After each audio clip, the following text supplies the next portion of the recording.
You cannot do that kind of reporting. You actually can't do any reporting, but in particular, you can't do the kind of reporting that takes time and maybe takes a little bit of a risk without a gatekeeper, without someone who says, you go for it, because I have your back. You go for it. Marty Barron was that gatekeeper for the Spotlight team. And he not only said to them, you go for it, I'll have your back, but he pushed them to go further than they really wanted to go and to take bigger risks and more time than they really wanted. You have to have that. Marty was a reporter himself. He started in Miami. He's been at the Los Angeles Times, the New York Times, now at the Washington Post. Under his leadership, newsrooms have won 11 Pulitzer Prizes, including the one for the Spotlight team in 2003. And it's because he's the gatekeeper, and he knew how to say reporters, you go for it, I have your back. It's an honor for us to have Marty Barron here to have some remarks to help us close this evening. Marty Barron.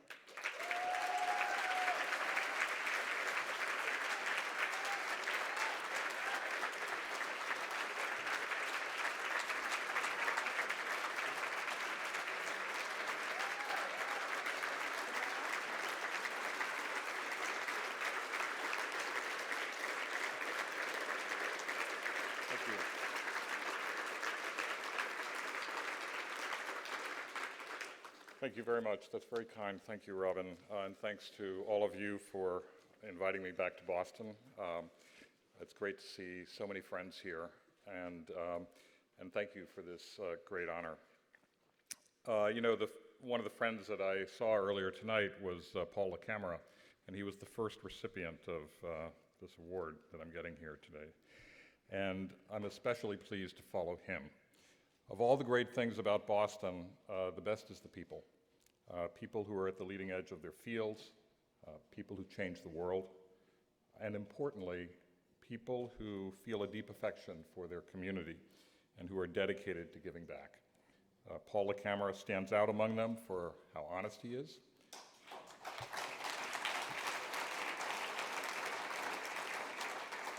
for how honorable he is, and how deeply committed he is to the betterment of Boston. I'm also pleased to salute WBUR's brand of journalism. Of course, under Paul's leadership, and today under the leadership of Charlie Kravitz, along with the entire news and business team of WBUR. This is journalism that calls for thorough reporting. People have alluded to that already tonight. This is reporting that requires verifiable facts. It embraces the necessity of nuance, even when that can seem old-fashioned.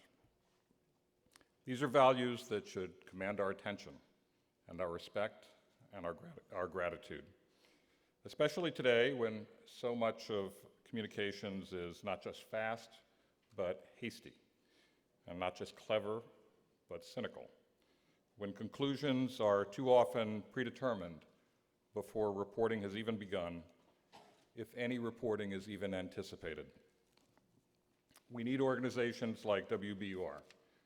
We need the Boston Globe, my home for 11 and a half years.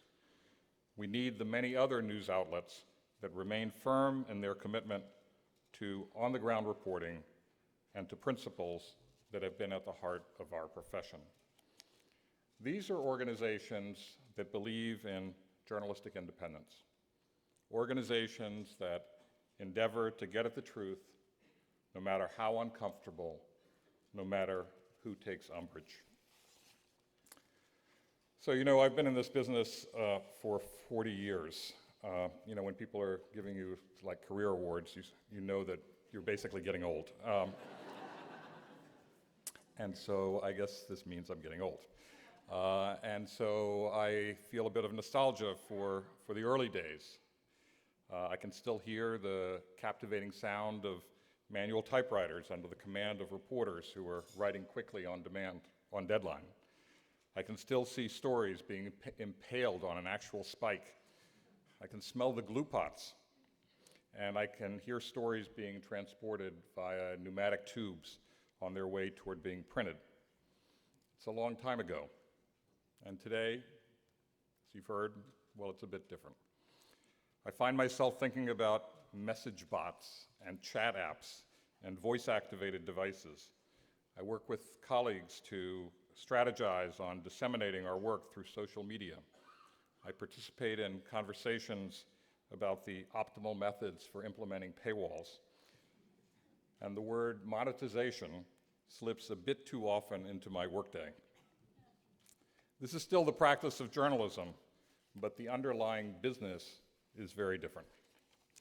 This radical transformation demands that all of us, confront some fundamental questions. What do we need to stop doing? What do we have to learn? And what about our profession should be kept at all costs? It's worth thinking back on how fast things have moved in the last dozen years. Google didn't go public until 2004. That was the same year that Facebook was founded. And the next year, YouTube was founded. And the next year, Twitter was founded. And the next year, the iPhone was introduced. All that in a dozen years. It's pretty stunning. So it's not outlandish to congratulate ourselves on surviving. Still doing the work that defines the conversations of our community and our country. But we can't be satisfied. There's an inescapable conclusion from all this change, and we ignore it at our peril. This is a digital society, and we'd better adapt. Not just adapt, but embrace the change. And by the way, it's not just a digital society. That's out of date. It's a mobile society. We all know that people expect to get information instantly about anything, at any time, wherever they happen to be. They expect to get it on a device that fits into a pocket. 80% of adults on Earth are expected to have a smartphone by 2020, 4 years from today. The internet also has given us a new medium. Just as radio was a new medium when it was introduced, and just as television was a new medium once, mobile communications may represent a new medium of its own. And a new medium calls for novel, innovative forms of storytelling, and that's what's happening now. Stories that are more conversational, more accessible, stories that deploy all the tools now available to us: video, audio, social media, interactive graphics, animations, original documents, annotations of those documents, you name it. With this new medium, the voice and personality of the writer is often more evident. Readers want that connection. It feels more authentic. It is more authentic. The direction of our profession should now be obvious. Yet many journalists still resist what the future is demanding. They feel the pull of the past. They are fond of how things were, comfortable with it. I went through my own period of mourning for what I thought was being lost amid all this change. It was hard not to. And yet, mourning must come to an end at some point. We must move on. That is true when we mourn the loss of a close relative or a close friend, and it is true as well in our profession. As Facebook's Sheryl Sandberg said in her commencement speech at UC Berkeley this year, it is the hard days, the times that challenge you to your very core, that will determine who you are. You will be defined not just by what you achieve, but by how you survive.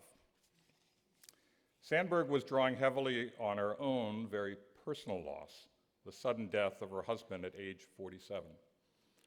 But she made reference to all the obstacles and setbacks we face in our lives and in our careers.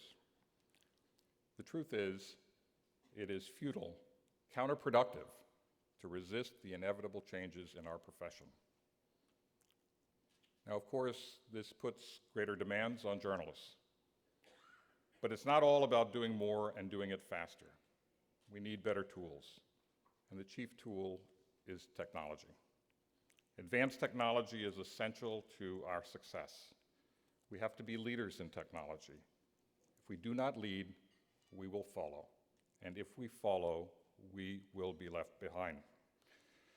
Media outlets will need to have top-notch technology and technology staff in-house. We will have to respond nimbly to new developments.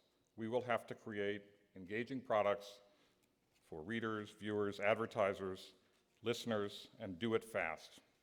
All of us in this field are already working a lot harder. Now we have to work a lot smarter, and technology is key to that. Unless we have the right technology skills, unless we apply adequate resources to technology and allocate those resources correctly, success will not be possible. Now, when I was invited here, Charlie Kravitz assured me that I was invited because of my career, not because I'm portrayed in a movie that won an Academy Award for Best Picture. I don't know, maybe a little Oscar Gold helped. And in truth, it doesn't matter. I am proud of the work at the Boston Globe that was depicted in Spotlight. It represented the most fulfilling chapter of my career.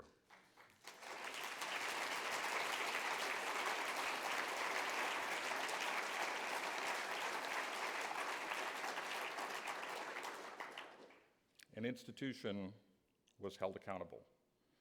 Children were made more safe, and journalism made a difference. That work was the work of a team. Journalism is almost always a team effort. We depend on each other. The Catholic Church investigation, of course, involved a large team. Some got central roles in the movie. Walter Robinson, Sasha Pfeiffer, whom Robin just mentioned, Mike Resendiz, Matt Carroll, Ben Bradley Jr., and our lawyer, John Albano. But others, of course, were an invaluable part of the team over many months of investigating. Reporters Michael Paulson, Kevin Cullen, Steve Kirkchin, and Tom Farragher, and editor Mark Morrill, and many others.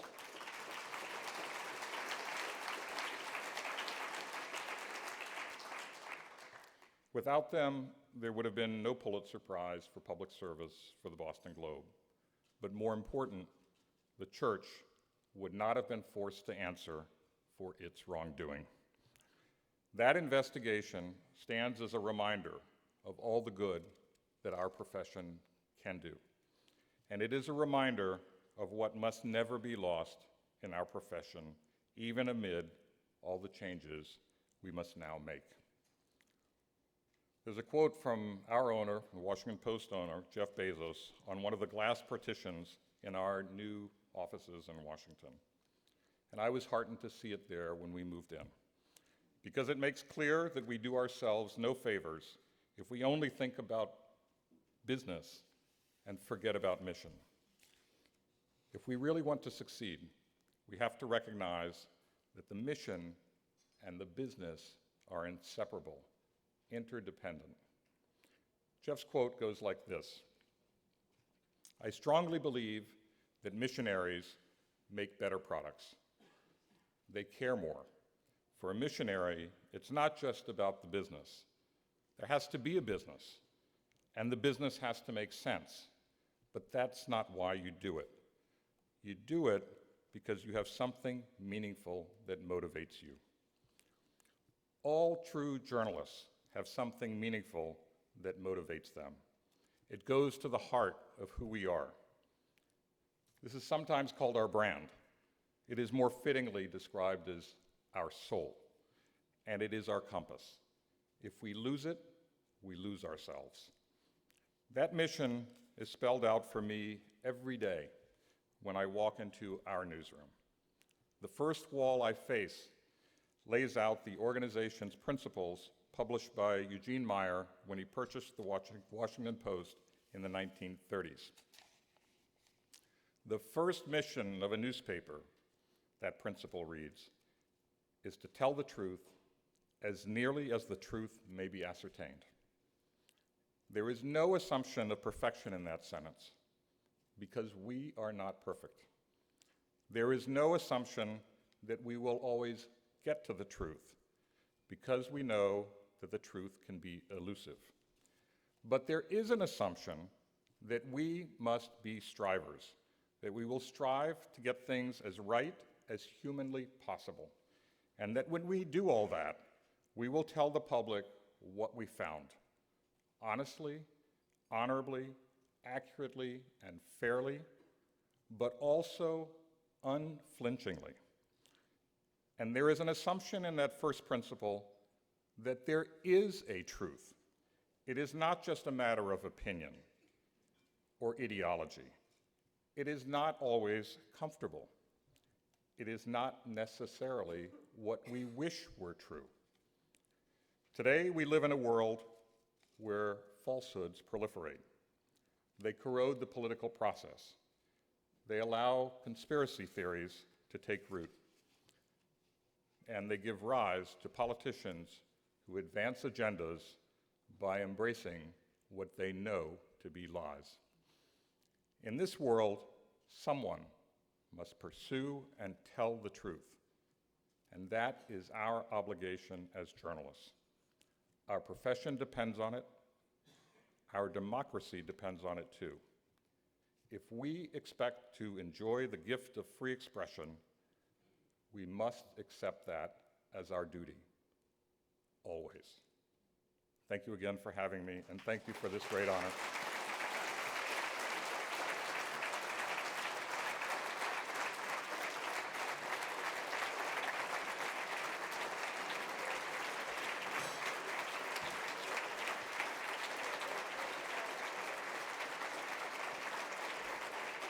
Oh no, come back up here. Come back up here. If I had a sword, I would touch him on each shoulder and knight him. But instead, I have this small token, and Marty Barron, on behalf of everybody here from WBUR, especially all the journalists who are, and can we please have a round of applause for the journalists in this room?